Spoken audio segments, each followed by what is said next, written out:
5 minutes after 10 o'clock, September 12th, 2016.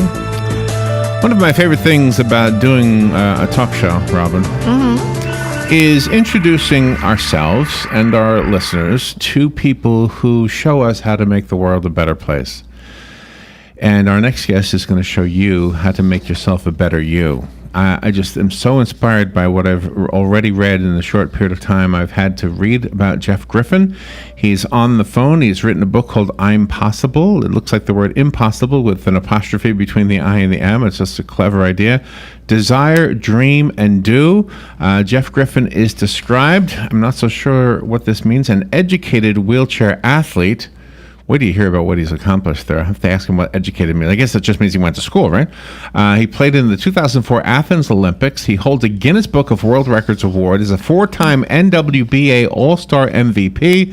He enjoys mentoring youth, distributing wheelchairs, and providing peer training materials through his humanitarian efforts with the Church of Jesus Christ of Latter-day Saints. And he's on the phone, but I don't know where he is. Let's find out. Good morning, Jeff Griffin. How are you? Good morning, Larry. Good morning, Robin. I appreciate this opportunity to be with you guys. And where are you? Where are you calling from? I am here in the great state of Utah. Utah. That's nice. Yes, Utah. That's like the home of the Church of Jesus Christ of Latter-day Saints, right? It is. It is. I just do a little bit of LDS charity. It's LDS Charities is what it is, and been to Sri Lanka. Just got back from the Dominican Republic to help those guys out. It was a great experience. I'm happy to be with you guys. So how come? Why are you confined to a wheelchair? What happened, or were you born needing a wheelchair?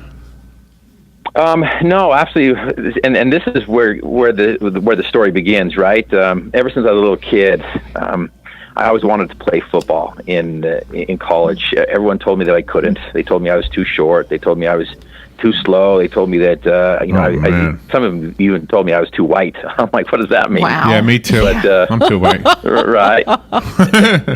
and so this phrase of I can't, it's just always ingrained into us. You can't do this, you can't do that, and we start to believe it when we see the results. Yeah. When we see the results that we don't want, or the results that other people have described to us, we start to believe those messages that we've heard from others or even ourselves. And so when I got a phone call from the legendary coach Lavelle Edwards to invite me down to BYU to visit their campus, I was excited. I'm like, this is it. I'm going to go play football. And so I haven't always been in a wheelchair. And in the book, which I'd love to be able to gift to all your listeners, if they go to my website at griffinmotivation.com. You're gifting it?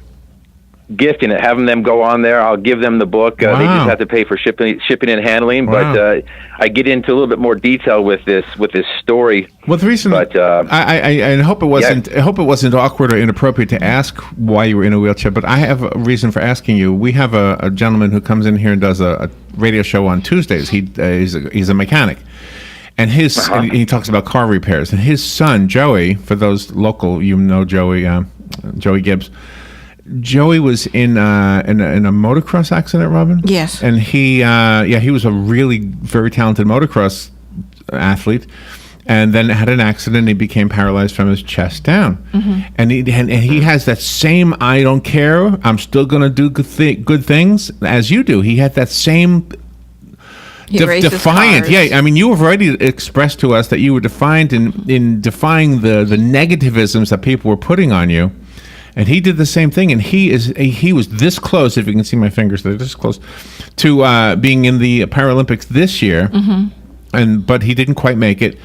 But since then, he's gone on to some college. It might even be in Utah. I'm not really sure where it is.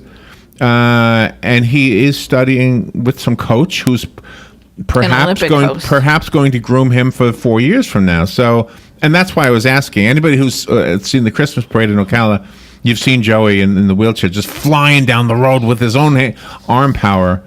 So, that's why I was asking, because it could have devastated him, and I'm guessing it could have devastated you. But it's your attitude that makes all the difference, isn't it? You know what? It's interesting that you mentioned that. So if any of your listeners that go and get my book, I'll also send a little bracelet that I hold that I'll give with them as well. That has two phrases. It has the phrase of my book, "I'm possible," right, and then the other phrase is "Don't quit," capital D-O, capital I-T. Just this idea of an attitude. It really begins there, and I was hoping to be able to talk a little bit about some ways to reinvent yourself, because there's some people out there that are struggling with their job, struggling with their weight, struggling at home, and or just having a hard time getting what they want, right? And there's a recipe for results. I really think I've discovered this recipe for results. I was an unconscious competent when I was younger, and I didn't realize what I was doing when I was younger, defying this negativity. But this idea of starting with your attitude, it really needs to start with your attitude. And traveling around the world and the country, I've learned that the instrument that gets the plane from point A to point B is called the attitude meter. And it moves the plane to the right, to the left, up, down, and whatnot. And so this idea that we have to adjust our attitude, constantly adjust our attitude. Sometimes we think that we've adjusted it once, we're good. And so this little bracelet, I call it reminder bracelet, whenever I get out of focus or I get off course, I just reach down to this little bracelet. It comes in pink, it comes in blue. I reach down to this bracelet and I flick it to readjust my attitude of, yes, I've forgotten where I want to go. I love what you're saying. And one of the things I think that is really, really defeating is time. Here's what I mean by that. And for example, if you want to be in the Olympics and you don't make it, you've got 4 years. That's a long wait. Somebody who's running for a political office, we just went through a political season here. Well, we're still going through one, but some of the nominees that were in the primaries are no longer in the primaries because they were outvoted, and they really wanted it. They really wanted it really bad, but now they've got to wait at least another year. So I think that's part of it too. I mean, if you knew, for example, you want to be a really good baseball player, for example, and you swing the bat. Well, you can do it at the next pitch. It's like, give me a minute and I'll hit it maybe. But when you're trying to do something that has a long period of time, is that something you had to face? Was in order to really achieve your dreams, you had to recognize that you had to be patient? Absolutely. That's a huge thing. As I mentioned, when I was younger, my dream was to play college football, and that was when I was 5 years old, and it didn't come to fruition until I was 18 when I was able to go and play one season. I only got to experience 2 plays in college. So that was a long period of time. And so people get frustrated. I got frustrated. And you mentioned, if I was always in a wheelchair or not, then, I got hurt after that first year of football. And it changed my world. It shocked my world. And I'm like, okay, now what? What do I do to dream again? And what dreams do I want? And the doctors told me that you'll never walk again. And so my dreams, I had a different opinion. I'm like, I am going to walk again. And it's been about 21, going on to 22 years now since that accident happened. And so talk about a lot of time going by. And so what do you do in between these things? And really, I love what Lao Confucius said, that a journey of 1,000 miles begins with one step. That's all we can do is take that one step. And now, Larry and Robin, what's kind of awesome is I'm up out of my chair. The doctors told me I'd never stand or walk. Are you really? Now I'm up. You're standing? I am taking steps. Yes, wow. I'm taking steps. Wow. You are amazing. Gosh. And an inspiration. I just want to say something. It says here, Jeff Griffin is an educated wheelchair athlete. Obviously you are, but you're also an educating. I mean, you're teaching. You're teaching. Just with what you've said so far, you've already taught us a huge amount of stuff just by giving us hope. Yeah, absolutely. And that phrase, educated wheelchair user, anybody who keeps on learning, and that's important. I love what you said, that it's about educating people. And really, that's what I want to do here. I want to give people my prime time instead of my spare time and really share with people the recipe for results. A lot of people want the promises, they want the blessings, they want the end result, and they abort the process to get there because of time restraints that they put on themselves, because of doubt, because of fear, because of all these other things, but it's really the process that gets us to the promise. And you can find that in my book, I'm Possible to Desire, Dream, and Do.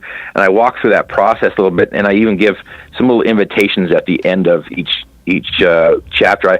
I call them mile markers instead of chapters. They're mile markers instead of chapters to let people understand that it's about progress, the importance of progress, being able to go from doing better today than what you did yesterday, and of course doing better tomorrow than what you did today. And so it's just exciting to get out there and talk to people like you and go and do some conventions and some speeches with corporations. It's just a fantastic thing to do, is to be able to educate people how to improve and how to get out of that plateau, get off that plateau that they've been stuck in for a while. Sometimes when accidents happen, people that love you, family and friends, they try to help in any way possible, but sometimes that love gets in the way of your progress. Did you experience that? You know what? Fortunately for me, I had a mom who saw things different than most people. In fact, I remember one conversation that I had with her, after being after my accident and being in a wheelchair and starting to see some of the things that you get from it, like disabled parking and other things like that, as people might call perks. Yeah. I'm like, no, they're just things that you can help. But my mother came up to me. She's like, Jeff, I want you to know that I love you, and I never want you to take advantage of your wheelchair. And I looked at her and I'm like, take advantage of my wheelchair.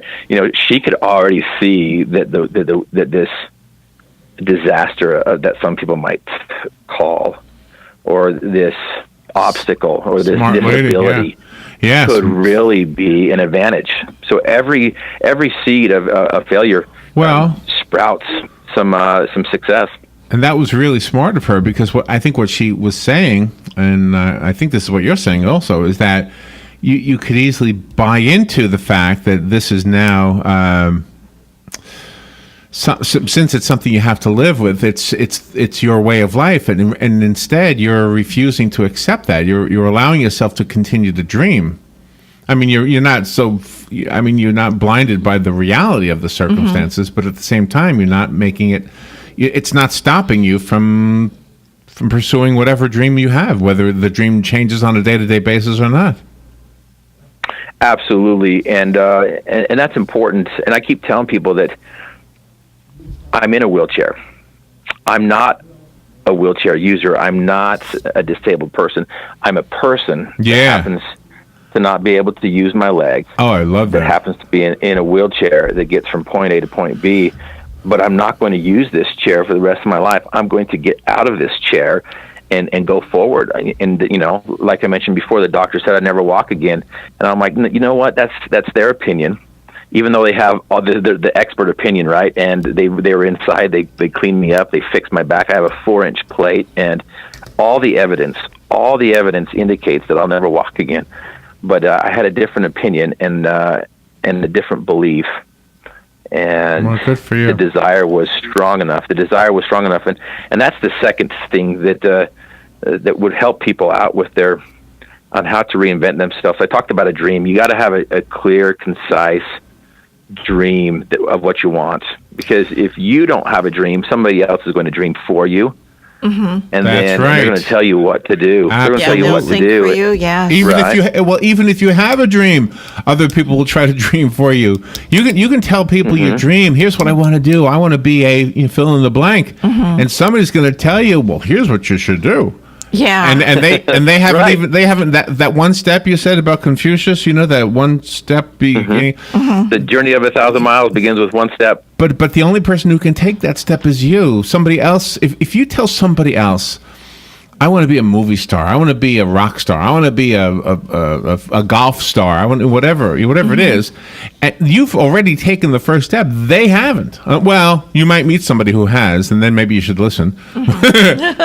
Yeah, I guess if you want to be a golfer, you could listen to an established golfer. But the average person you're with, they're on their own journeys. They don't really know your journey.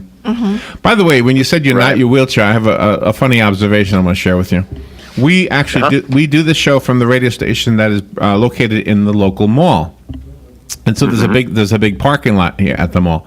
And as I walk out to my car, quite frequently I can hear people walking to their cars, and this is what they say: they're looking for their car, and they'll say, "Where am I?" They're looking for their car, and where am I? I say, "You," to myself. I don't say anything to them, but where are you? You're right there. The car is not you.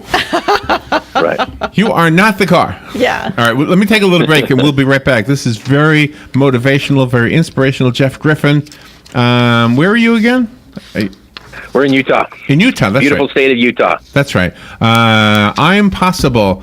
Desire, Dream, Do by Jeff Griffin is the book. We'll take a little break and continue our conversation on the other side of the break. The weather is brought to you by myfwc.com. Safe boating is no accident.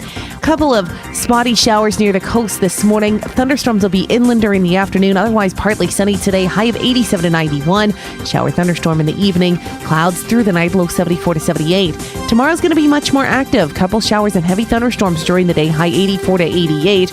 And Wednesday, again, coastal shower in the morning. Inland thunderstorm in the afternoon. High 84 to 88. From the Florida Weather Center, I'm meteorologist Maggie Johnson.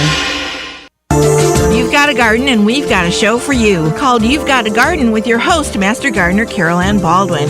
Carolyn answers your questions about your flowers, your veggies, your grass, your trees, even questions about your bugs. And she's only on WOCA, so don't miss Carolyn Baldwin and You've Got a Garden each Tuesday from 9 a.m. to 10 a.m. right here on WOCA The Source.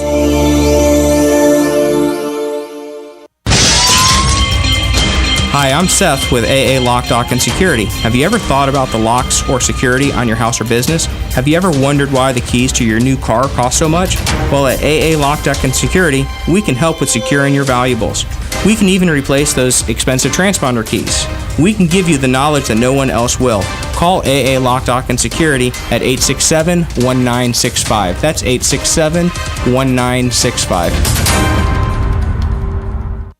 Hospice of Marion County has an urgent need for volunteers to share a conversation with someone, run errands, hold someone's hand. All you need is a willingness to help others. Our volunteers believe the blessings they receive far exceed the services they offer. Will you consider serving, caring, and making a difference? Call today, 873-7441. Hospice of Marion County, making more moments of life possible. Hi, this is Vanessa Lane Jennings with the Jennings Law Firm, located here in beautiful Ocala. Join me every single Friday at 10:30 for Legal Lane. We'll be discussing various legal topics such as family law, criminal law, contracts, and much more. So this is your chance to call in with your legal questions and have them answered. That's every Friday, 10:30, right here, WOCA The Source.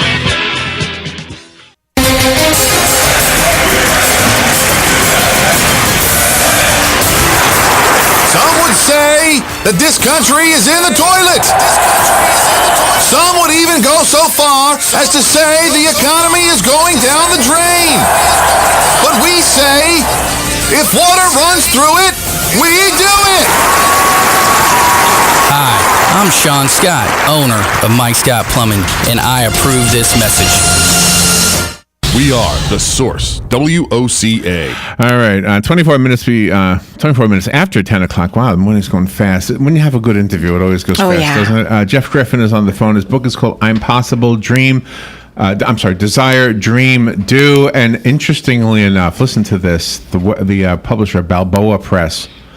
Do you know why that's interesting to me? Because I was just thinking about, remember that scene in the first Rocky where Mickey, the coach, is saying, "You're all washed up. Yes. You're a bum." Remember that? I do. Oh, my gosh. And what was Rocky's problem? He was old. He was over the hill, right? Yeah. And he had an opportunity. So how many times do you say, "Oh, I could never do that. I'm too old.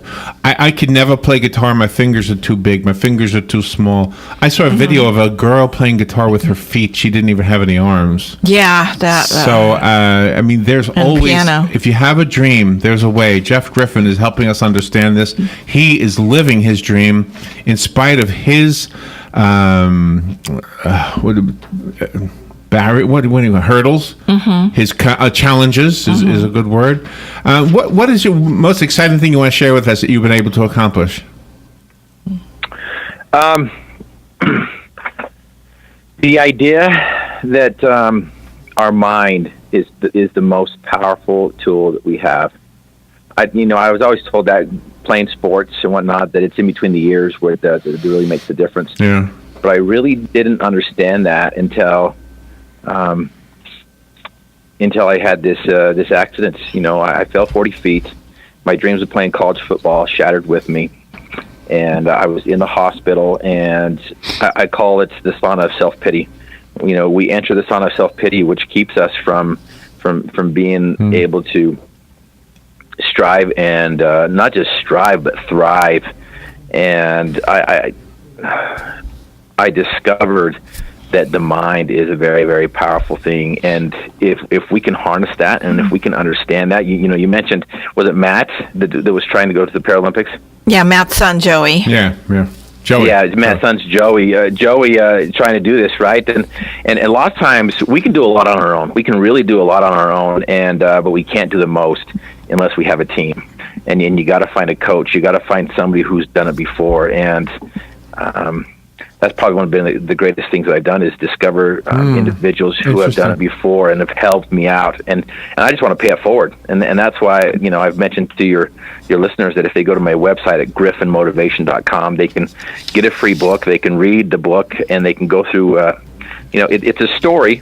It's a story form, and at the end of each mile marker is a little invitation for them to assess their life, to assess what they really want to do, what they would like to improve or change. And I'd love to be a Sherpa of sorts for each individual, each listener out there. And you've when Larry said the subtitle "Desire, Dream, Do," I mean, people can have this dream of doing something, but if they don't desire it truly in their heart and then follow up on that desire by taking action, they're not going anywhere. You're absolutely right. In fact, that's something I learned too. And some people think that I have no credibility when I mention that, that I quit. I went and played my first year of college, and I went up there, and it was so difficult for me because my desire did not match my dream, and I let all the negativity come in that I quit. Unfortunately, I had an opportunity to go back and try again. And so if your desire does not match your dream, you're going to have conflicting desires, you're going to have conflicting, you're going to have opposition from other people as well. And so your desire has to match your dream. And I love what the great coach from Green Bay Packers said, Vince Lombardi. He says, "Man cannot dream himself into character. He must hammer and forge one for himself." I like that. And so I think you just made Robin's day, by the way. You just made Robin's day. She's a big, Go Packers. Big Packer fan. Is that what I'm drinking? I'm drinking out of a Packers cup that Robin gave me. All right, let me mention the website again. It is griffinmotivation.com. And I'm looking at a video of you. You're a handsome guy, by the way. Oh, thank you. One of the things I wanted to say is this, that you said something that is really true. You really have to have a great coach. And, one of the things a great coach will do will inspire, will direct you toward other motivational stories. And so I think your story is a story all coaches should be directing anybody to.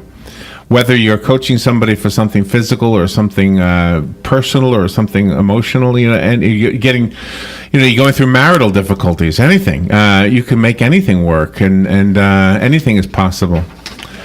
Jeff, thank you for sharing your story with us, and for the listeners, the book is free, right? Yes. Yep, Yes, absolutely. Have them go to my website. And Larry and Robin, you guys have been fantastic, and I enjoy that. I understand that you guys play a little music and take a few pictures and whatnot, and I love the inspiration. I love the creativity. Our imagination needs to be sparked, and that's what I hope to do, is to ignite the eternal tinder in everyone that is out there, because if you can get somebody motivated and sparked, they can do more in 6 weeks than they can do in 6 months. Well, so I appreciate that. Beautifully said. With each other. All right, we have to run, but go to griffinmotivation.com and get the book I'm Possible. We'll be right back.